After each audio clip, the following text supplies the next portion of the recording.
السلام علیکم ورحمۃ اللہ وبرکاتہ۔ بسم اللہ والحمد للہ والصلاۃ والسلام علی رسول اللہ، اما بعد۔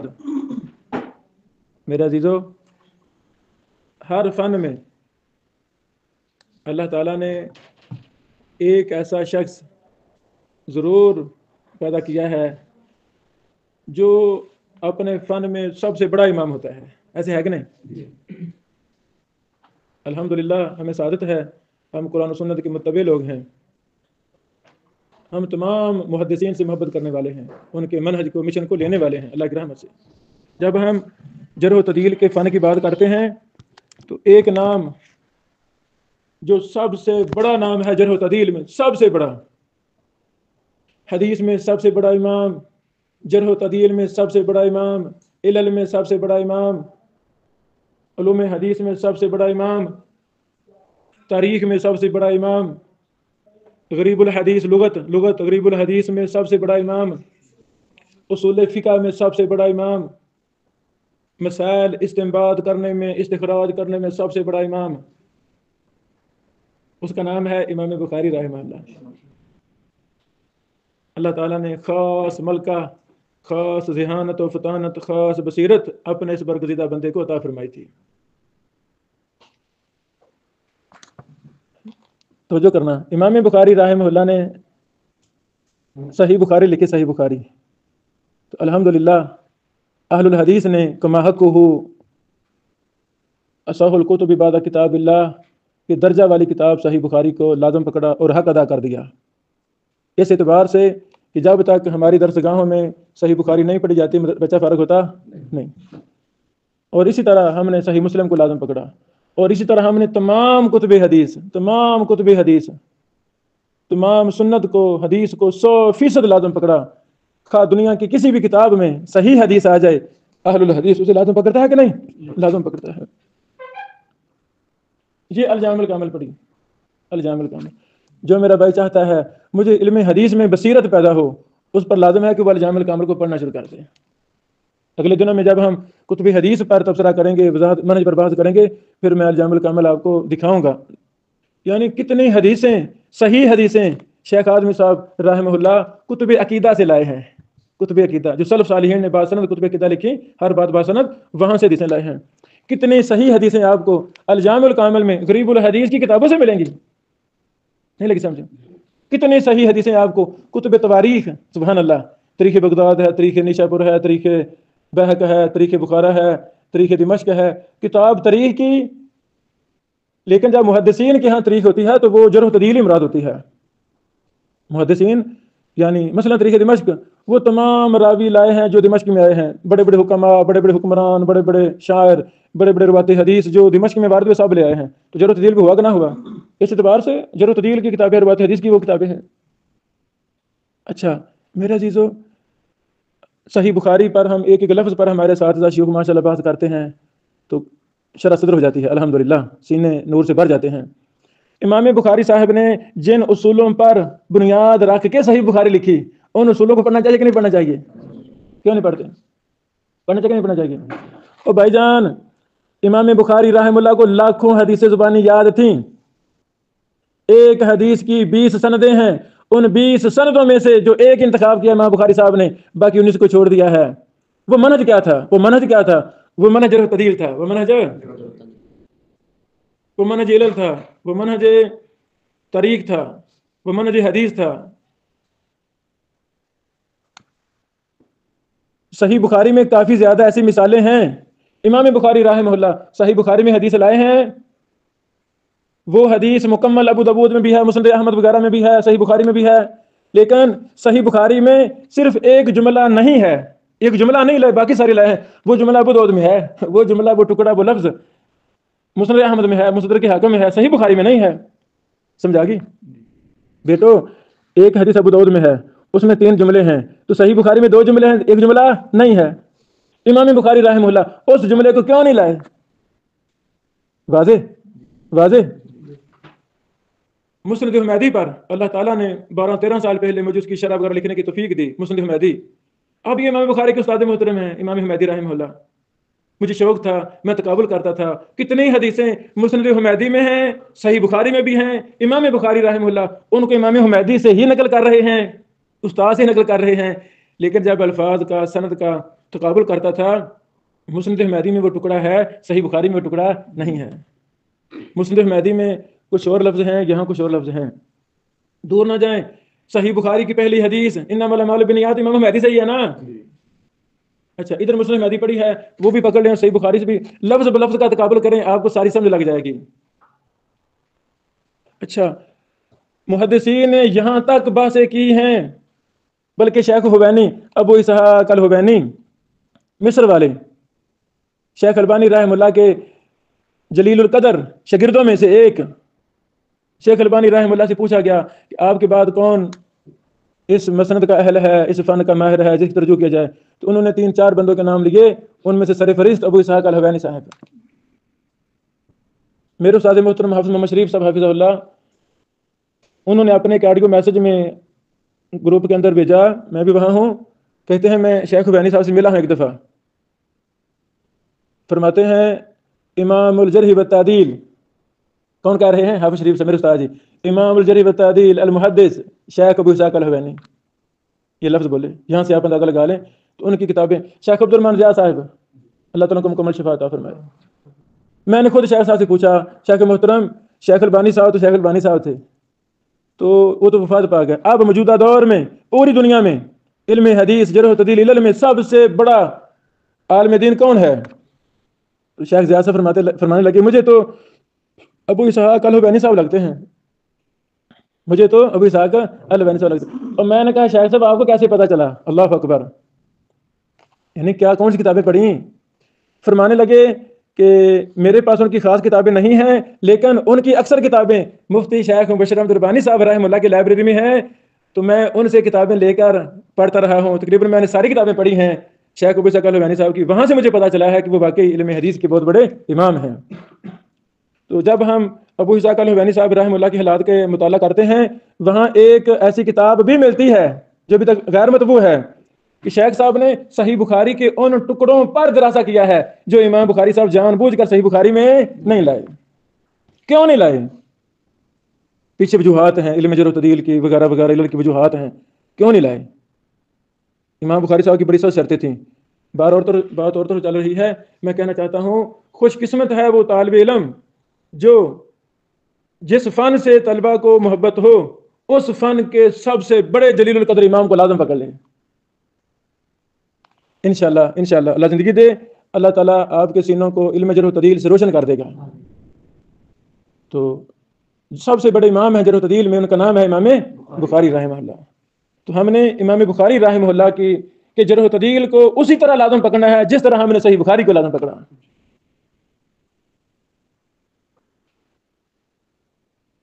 امام بخاری صاحب نے جرح و تعدیل پر 5 کتابیں لکھی، وہ پانچوں کی پانچوں محدث لائبریری میں موجود ہیں، محدث لائبریری میں موجود ہیں. یہ بات مجھے غمگین کرتی تھی کہ برِ صغیر میں کتابیں نہیں چھپی ہوں گی، لیکن مجھے نہیں پتا، میرے اپنے مطالعے کے مطابق نہیں چھپی. پھر میں نے جرح و تعدیل کی کتابوں کے درج پچھلے سال میں شائع بھی کیا تاکہ مدارس میں طلبہ کے پاس عام ہوں. پھر اسی دوران ایک عزم اور نیت کے تحت کافی عرصہ سے کام جاری تھا، توفیق الہی سے وہ مکمل ہوا. یہ 3 جلدوں میں کتاب الجامع لتواریخ البخاری، ابھی ہم نے 10 منٹ آپ اس کا مطالعہ کرنا ہے کم از کم، ہر کسی ایک جلد لے کر. اس میں ہم نے کیا کیا؟ تاریخ الکبیر امام بخاری کو بنیاد بنا کر باقی 4 کتابوں کو اس کے اندر باہ والا ایڈ کر دیا. اس کتاب سے پہلے یعنی تاریخ میں کوئی ایسی کتاب ہمیں نظر نہیں آتی جس میں امام بخاری صاحب کی تمام جرح و تعدیل کے فن کو جمع اور مدون کیا گیا ہو میرے علم کے ناقص علم کے مطابق. دوسرا ہم نے کیا کام کیا؟ صحیح بخاری میں بھی امام بخاری نے کئی راویوں پر جرح و تعدیل کے لحاظ سے بحث کی ہے. صحیح بخاری میں آپ تو پڑھ رہے ہیں ماشاء اللہ تعالیٰ، کبھی نہیں آیا امام بخاری صاحب نے حکم لگا اسی کا راوی ضعیف راوی ہے. صحیح بخاری میں کئی مثالیں ہیں. صحیح بخاری میں امام بخاری صاحب کی الادب المفرد میں بھی ہمیں کئی حوالے ملے. امام بخاری صاحب کی جز القراء جز رفع الیدین خلق و فعل العباد میں بھی ہمیں کئی حوالے ملے راویوں پر جرح و تعدیل کے. یعنی امام بخاری صاحب اپنے جرح و تعدیل کی کتابوں کے علاوہ اپنے کتب حدیث میں بھی راویوں پر حکم لگاتے ہیں. کبھی ہم نے وہ بھی سارے ایک لفظ پڑھ کے ہم لوگ اس میں جمع کر دی، باہ والے جمع کر دیے. پھر امام بخاری رحمہ اللہ کے شاگردوں نے جو امام بخاری صاحب سے سوال جواب کیے، جرح تعدیل پر سوال پوچھے اور وہ سوال جواب اپنی کتاب میں نقل کیے. مثلا امام ترمذی رحمہ اللہ سألت محمدان، کتنا آتا ہے سنن ترمذی میں؟ آتا ہے کہ نہیں؟ امام بخاری صاحب سے سوال جواب کیے تو ترمذی سے کئی گنا زیادہ العلل الکبیر لترمذی میں آتا ہے. امام ترمذی صاحب کی سنن ترمذی کتاب ہے بڑی زبردست. اب سنن ترمذی میں جو منہج اپنایا ہے وہ اصول کیا تھے، وہ قواعد کیا تھے، وہ علم کیا تھا؟ وہ تھا علل کا علم، جرح و تعدیل کا علم. تو وہ امام ترمذی صاحب لکھا ہے العلل الکبیر میں، دوسری کتاب العلل الصغیر میں. یہ دونوں کتابیں امام ترمذی کے منہج پر کتابیں ہیں. طالب علم ترمذی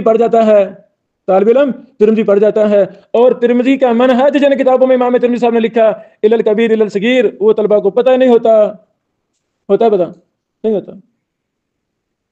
سمجھا کہ میرے خیال میں تو علل کبیر میں، علل صغیر میں، سنن ترمذی میں ماشاءاللہ امام ترمذی رحمہ اللہ نے بہت زیادہ سوال جو امام بخاری صاحب سے کیے ان کو نقل کیا ہے. تو ہم نے توفیق الہی سے وہ بھی سارا ڈاٹا ان میں کتابوں اس میں ہم نے جمع کر دیا. ایک راوی امام بخاری رحمہ اللہ نے کچھ بات تاریخ کبیر میں کی، کچھ بات صحیح بخاری میں کی اسی راوی پر، کچھ بات تاریخ صغیر میں کی، کچھ بات ضعفاء میں، کچھ بات جزء الفریدین میں. تو توفیق الہی سے الحمدللہ والآخرہ وہ ساری بحث ایک راوی پر آپ کو ہماری اس کتاب الجامع لتواریخ البخاری میں ملے گی. اچھا یہ تین جلدیں ہیں. یہ امام بخاری صاحب کا سارا علم جرح و تعدیل ہے. مبارک ہو آپ کو، اللہ تعالیٰ نے ہمیں اللہ تعالیٰ اس صدی میں پیدا کیا ہے جس صدی میں امام بخاری رحمہ اللہ پر ایسے کام اللہ کروا رہا ہے جو تاریخ میں پہلی بار ہو رہے ہیں.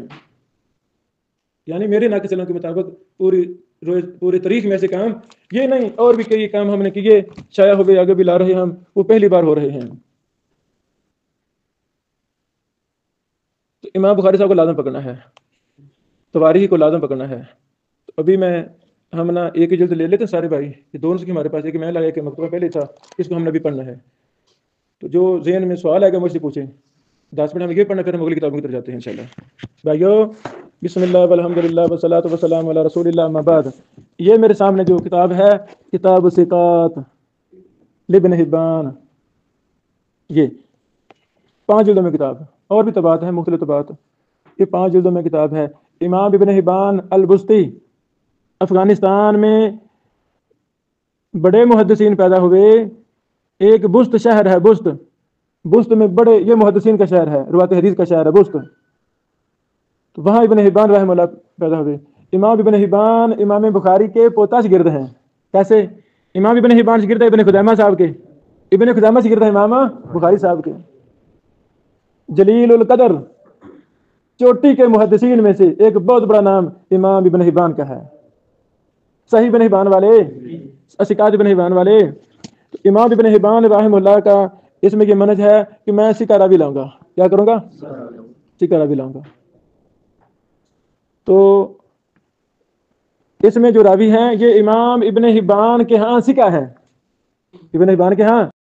دوسری بات، کچھ راویوں کو امام ابن حبان نے الثقات میں ذکر کیا ہے، بس آگے توثیق نقل کی یا خود ثقہ کہا نہیں، بس ذکر کیا ہے. جو علم تھا اس کو اختصار سے لکھ دیا، ذکر کر دیا، خود ثقہ کہا، کسی محدث کی توثیق نقل کی نہیں. اسے محدثین کہتے ہیں جب ہم نے اس کو ذکر کرنا ہے اپنی کتاب میں ہم لکھیں گے، ہم کہیں گے امام ابن حبان نے اس کو الثقات میں ذکر کیا ہے. الثقات میں ذکر کیا ہے اس کا درجہ اور ہے، اور جس کو امام ابن حبان نے صراحت کے ساتھ خود ثقہ کہا ہو یا کسی امام کی توثیق نقل کی ہو اس کا مرتبہ اونچا ہے، اعلیٰ مرتبہ ہے. اسے کہیں گے امام ابن حبان نے اس راوی کو الثقات میں ثقہ کہا ہے.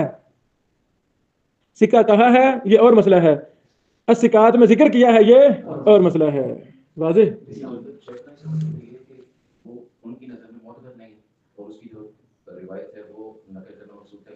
یعنی شیخ صاحب پوچھتے ہیں اس راوی کو پھر ذکر کیوں کیا، اس راوی کو ذکر پھر کیوں کیا.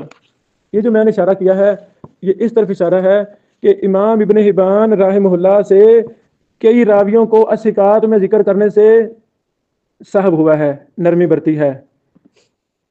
یہی وجہ ہے کہ محدثین نے کلام کرتے ہیں کہ ابن حبان کو یہ راوی ثقات میں ذکر کرنا چاہیے نہیں تھا.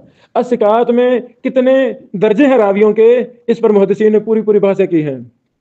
میری کتاب اس بیٹے کے پاس ہے، تخریج و تحقیق اور جرح و تعدیل کے اصول و ضوابط اردو میں، اس میں امام ابن حبان پر بحث ہے، اس میں کوئی تفصیل میں نے ذکر کی ہے، اور ابن حبان سے میں بڑی محبت ہے، بڑی زیادہ محبت ہے ابن حبان سے، یعنی تو میں نے پوری تاریخ بست لکھی ہے، ان کے شہر پر تاریخ لکھی ہے، جن بستیوں میں بڑے بڑے محدثین پیدا ہوئے اور ان کی بستیوں پر تاریخ نہیں لکھی گئی، تو مجھے اللہ نے توفیق دی ہے، وہ میں نے کوئی درجن کے قریب میں نے وہ کتابیں الگ لکھی ہیں، ایک ان شہروں پر تاریخیں لکھی ہیں، تو وہ میری تاریخ بست، اس میں نے اس پر تفصیلی بات کی ہے، یہ لیکچر بھی دیے پچھلے سابقہ دورہ جات میں، یہ بڑی زبردست کتاب ہے۔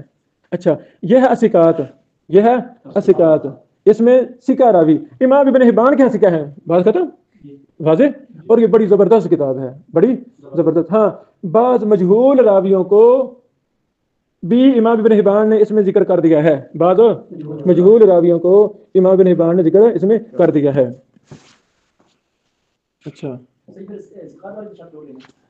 میں پھر کہتا ہوں آپ کے یہاں شرط ٹوٹ گئی، محدثین کے یہاں شرط ٹوٹ گئی، اور ابن حبان کے یہاں تو شرط ہے نا، وہی لفظ بول رہا ہوں، ابن حبان کے یہاں کسی کا راوی ہے، ابن حبان کے یہاں کسی کا راوی ہے، مجروحین کے ہاں ابن حبان کے ہاں، جی۔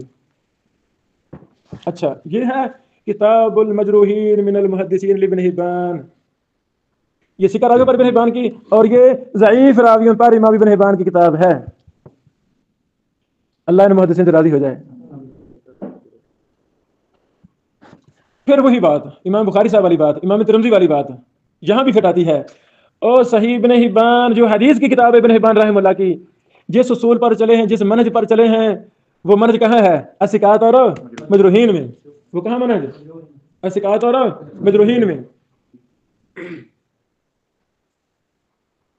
تو صحیح ابن حبان سے پڑھنے سے پہلے، صحیح ابن حبان کا منہج سمجھنے سے پہلے ہمیں امام ابن حبان کی اسکات اور مجروحین کو پڑھنا ہوگا، تاکہ امام ابن حبان جس منہج پر چلے ہیں وہ منہج ہمیں پتہ چلے۔ ویسے کیا خیال ہے بندہ لاہور کی سیر کرنا چاہے، اس کے پاس کوئی نقشہ نہ ہو، کوئی اصول و ضوابط نہ، ویسے سیر کر رہا ہے، کوئی سیر کرے گا وہ؟ نہیں۔ صحیح بخاری پڑھنے والے طلبہ، سنن ترمذی پڑھنے والے طلبہ، ابن حبان پڑھنے والے، صحیح ابن حبان پڑھنے والے طلبہ جب ان محدثین کی منہج پر لکھی گئی کتابوں سے ناواقف ہوں گے، بتائیں کیا پڑھیں گے؟ وہ کیا پڑھیں گے؟ ترمذی کیا پڑھیں گے؟ صحیح بخاری کیا پڑھیں گے؟ صحیح ابن حبان کیا پڑھیں گے؟ بڑا نقص لازم آئے گا۔ یہی وجہ ہے برصغیر میں بہت کم صحیح بخاری کی سندوں پر بحث ہوتی ہے۔ ہاں، یہ ساری صحیح سے، اور بھائی نہیں، یہ ہم نے محدثین طلبہ محدثین ہم تیار کر رہے ہیں، جنہوں نے کل کو پوری دنیا میں محمد رسول اللہ علیہ وسلم کی حدیث کو عام کرنا ہے، دفاع کرنا ہے، تو صحیح بخاری کو زبردست انداز میں اس کی بریکیوں کو، منہج کو پہچاننا ہے، تو کیسے پہچانیں گے؟ جب ہم امام بخاری سے کتابوں کو، جرح و تعدیل کی کتابوں کو لازم پکڑیں گے، وہ منہج ہے جس کے مطابق امام بخاری صاحب چلے ہیں۔ یہاں کتاب ہے مقالات شاغف، یہاں کتاب ہے، وہ گوگل پر بھی، kitabsunnah.com پر بھی ہے، مقالات شاغف میں پڑھیں، امام بخاری صاحب پر کئی مضامین ہیں، ابو الاشبال شاغف بہاری، ثم پاکستانی ثم مکی، ماشاءاللہ، اصل بہار کے تھے، کچھ عرصہ فیصل آباد میں بھی رہے، پھر سعودی عرب رہے، اللہ تعالیٰ نے ان سے بڑا کام لیا، ان سے مجھے کچھ گھنٹے ان سے استفادے کا شیخ کے گھر مکہ مکرمہ لائبریری میں موقع ملا۔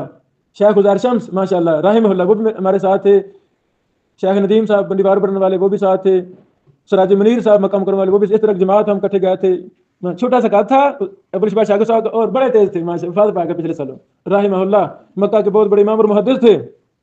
جس طرح سلف محدثین نے کتابوں پر مستدرک لکھے، ابو الاشبال شاغف صاحب کو ہمارے دور کے محدث تھے، ہمیں ان سے بڑی محبت ہے، انہوں نے کتب جرح و تعدیل پر اور بڑی بڑی اہم کتابوں پر مستدرک لکھے ہیں، ان کے حالات پر ان کے بیٹے نے پوری کتاب لکھی ہے، اشبال ان کا بڑا بیٹا ہمارا دوست ہے، مکہ مکرمہ ہوتا ہے، اس نے دکھائی مجھے کہ شاید میں نے کتاب لکھ دی ہے، میں نے ابھی سلو چھپے گی۔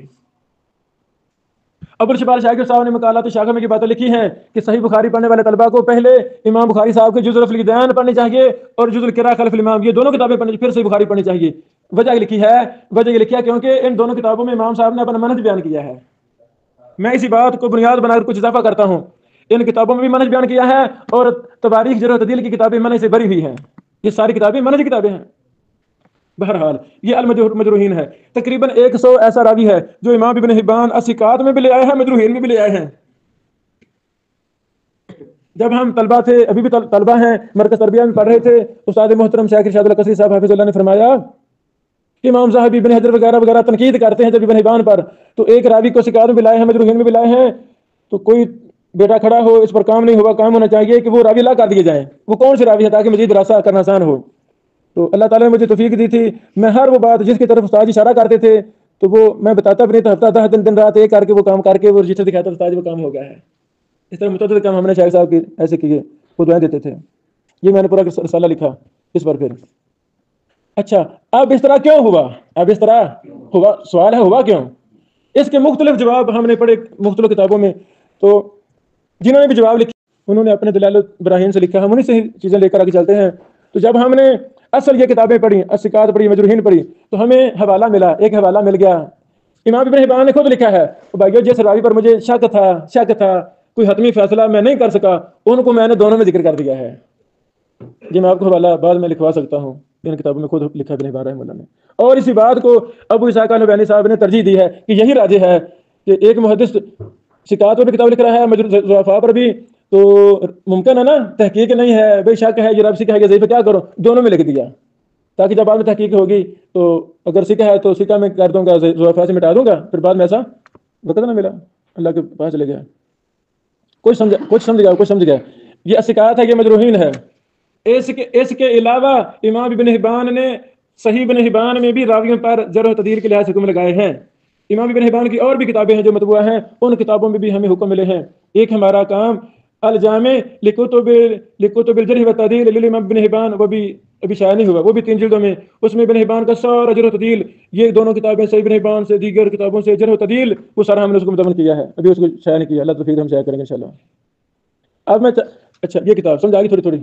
اچھا حق کیا ہے کہ الثقات کا بھی مقدمہ پڑھا جائے، مجروحین کا بھی مقدمہ پڑھا جائے، اور امام مجلی صاحب نے الثقات پر کتاب لکھی اور دیگر محدثین نے بھی الثقات پر رسالے لکھے جو لکھے، تو ان کا امام ابن حبان کے ساتھ تقابل کیا جائے، ابن حبان کے ساتھ تقابل کیا جائے۔ آپ بیٹے 10 راوی 5 راوی الثقات ابن حبان سے لیں، دراسے کریں، اور یہی راوی دیگر کتب جرح و تعدیل میں دیکھیں کہ ان محدثین کی کیا رائے ہے، تو پھر بات واضح ہو جاتی ہے کہ ابن حبان صاحب کی بات ٹھیک ہے یا دیگر محدثین کی بات ٹھیک ہے۔ یہ کام عربوں میں عام ہو رہے ہیں، یہ کام مکہ یونیورسٹی، مدینہ یونیورسٹی، غزہ میں بھی یونیورسٹی ہے، وہاں بھی اسکلان وغیرہ وغیرہ دیگر ادھر عربوں میں یہ بہت کام اس طرح کے ہو رہے ہیں۔ وجہ کیا ہے؟ اس لیول کے اساتذہ وہاں عام ہیں، جرح و تعدیل کے، علل کے، ماشاءاللہ اساتذہ ادھر عام ہیں۔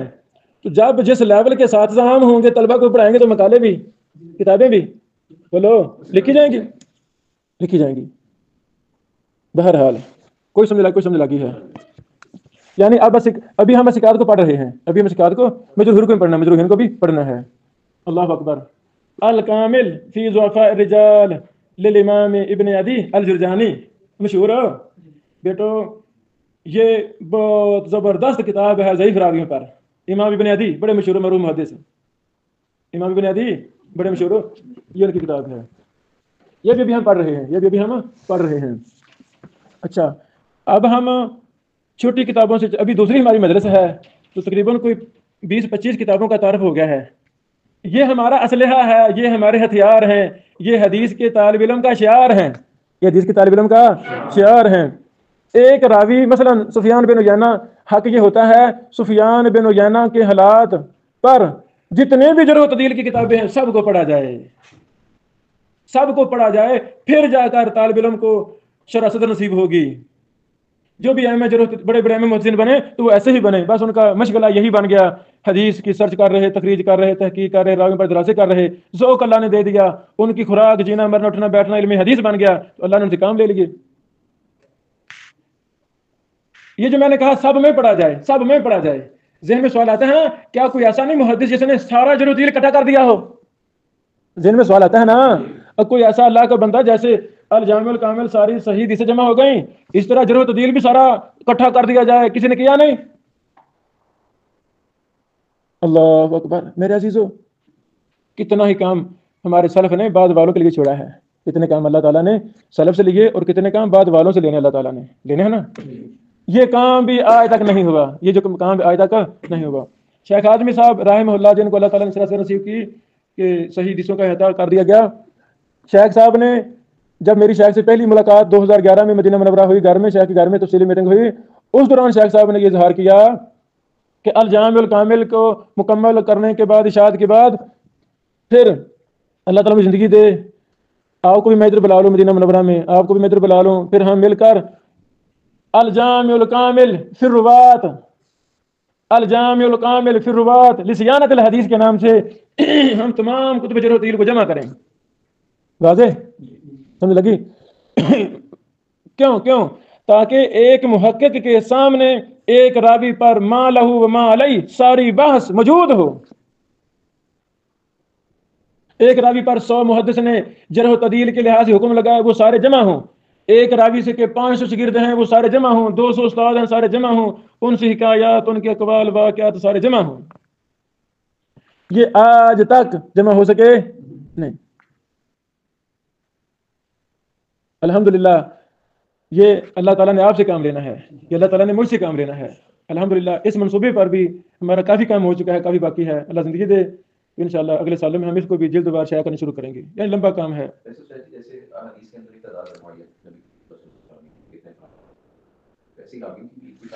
شاباش۔ روات حدیث پر جو کتب جرح و تعدیل، کتب سوالات، کتب علل، کتب تواریخ وغیرہ وغیرہ میں مطبوعہ متداول کتابوں میں جو راویوں کی تعداد ہے وہ تقریباً 50,000 ہے۔ جو بھائی لایا تھا نا یہ تواریخ بخاری، اسے کہیں شیخ صاحب کی کتاب ہے فتح القریب، 2 بڑی جلدوں میں، وہ لاؤ۔ 50,000 راوی ہیں متداول مطبوعہ کتابوں میں۔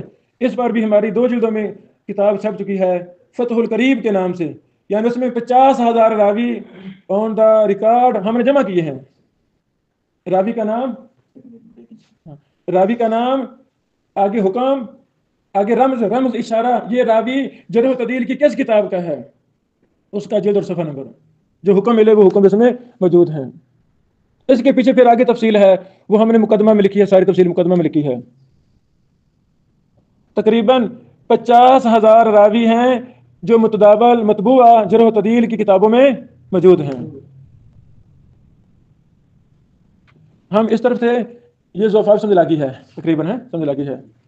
صنعاء یمن بھی محدثین کا شہر ہے، صنعاء بھی روات حدیث محدثین کا شہر ہے۔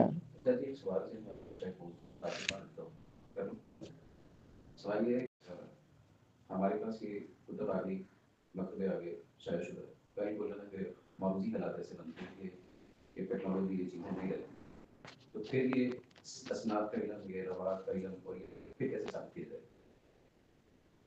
اصل علم یہ کتابیں ہیں، الحمدللہ اصل کتب قیامت تک رہیں گی، ان کتابوں میں علم مدون ہے، مرتب ہے۔ اللہ نے یہ کام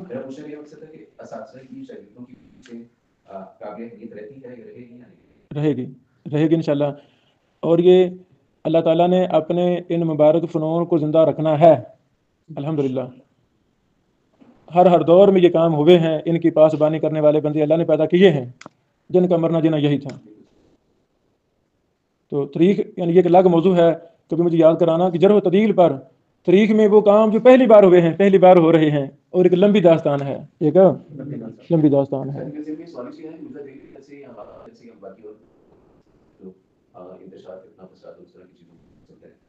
تو اگر یہ علم رک گیا ہے، کل کو آنے والے بات کے ہمارے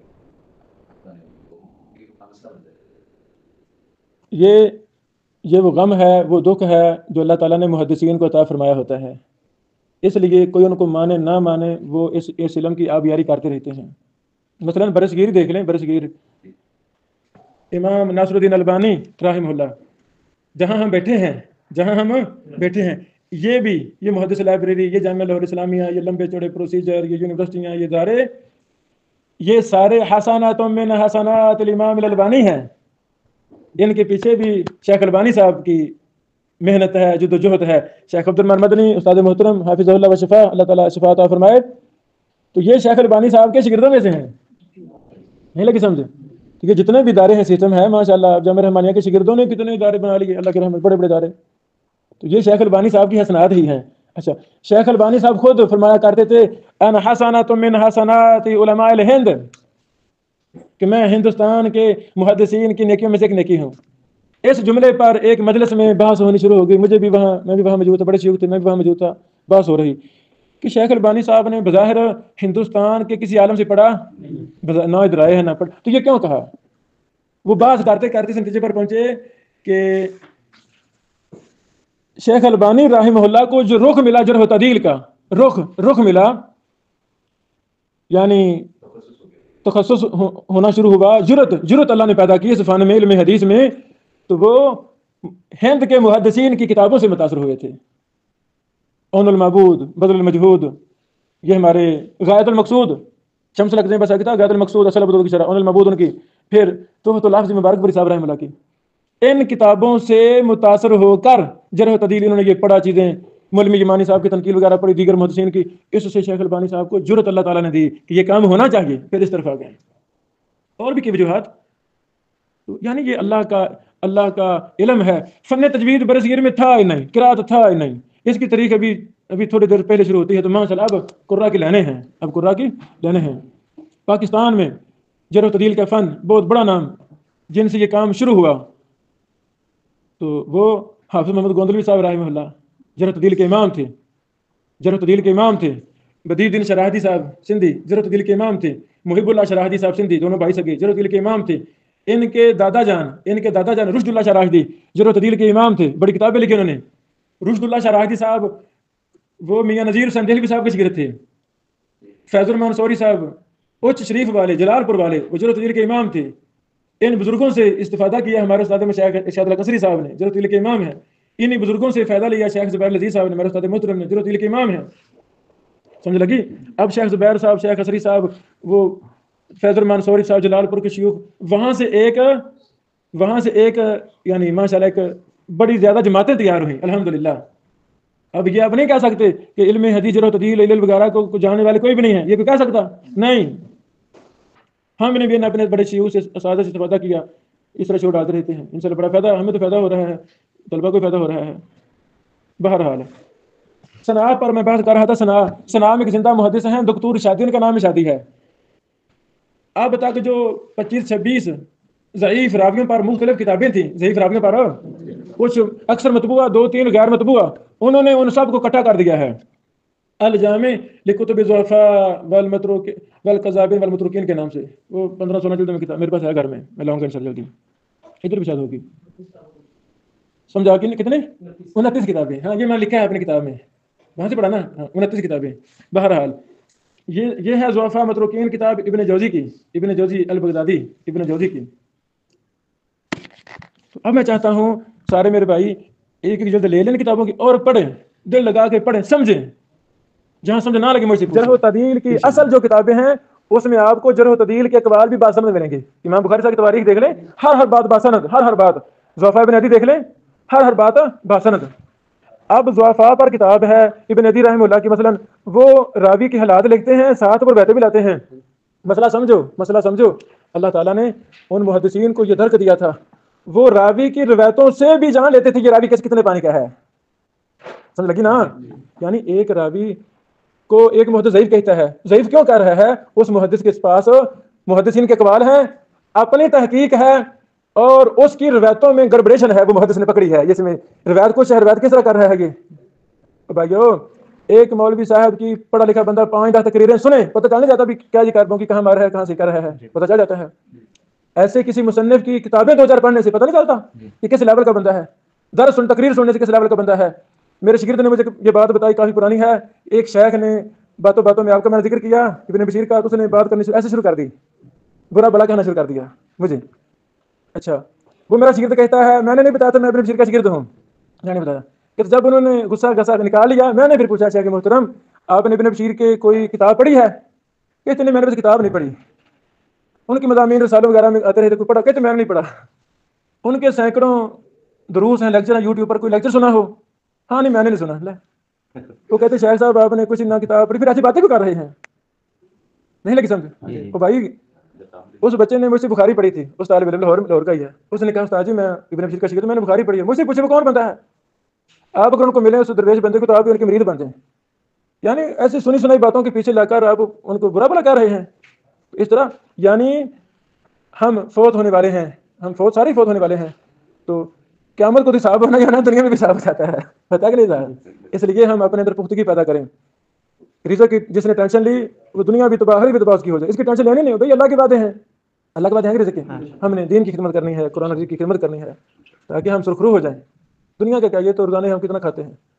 یہ ابھی یہ ہمارا بیٹا بھائی زوفا لبن عدی پڑھ رہا تھا، جلد نمبر 6 ہے، صفحہ نمبر 2168 ہے. امام ابن عدی رحمہ اللہ محمد بن منقدر پر بحث کرتے کرتے کچھ 10-12 حدیثیں لائے ہیں، 10-12 حدیثیں. امام ابن عدی وہ ذکر کرنے کے بعد لکھتے ہیں وَهَذِهِ الْأَحَادِيثُ عن محمد بن المنقدر النافع كلها غیر محفوظہ. لو جی راضی، كلها غیر محفوظہ وآمتها لا يرویها غیر محمد بن عبد الملک. سمجھ لگی؟ یہ ابھی میں اشارہ کر رہا تھا. مبارک پور سے محبت ہے کہ نہیں؟ مبارک پور سے یہ بستی ہے، وہ قصبہ ہے. مجھے مکہ مکرمہ میں ایک مبارک پوری شیخ سے ملاقات ہوئی. میں 2 مبارک پوری صاحب سے مل چکا ہوں، ایک الریاض میں، وہ تو محدث ہے ماشاءاللہ. مبارک پوری علماء کو سنن ترمذی سے بڑا شغف ہے، بڑی مہارت ہے مبارک پور کے علماء کو. توفت اللہ سے تو سارے جانتے ہیں، مبارک پوری شیخ. اب الریاض والا جو شیخ ہے یہ بھی مبارک پوری، اس نے بھی ماشاءاللہ ترمذی کی بڑی مفصل شرح لکھی ہے، اور ان کے باپ صاحب مبارک پوری صاحب محدث تھے، انہوں نے بھی ترمذی کی شرح لکھی، مبارک پوری صاحب نے بھی شرح لکھی. نہیں لگی سمجھ؟ اچھا، یہ پوری داستان میں نے جو نئی کتاب شائع کی سرز میں نے حجاز و اطراف میں سارے صحابہ محدثین، اس میں میں نے سارا لکھا ہے یہ الریاض کے باب میں.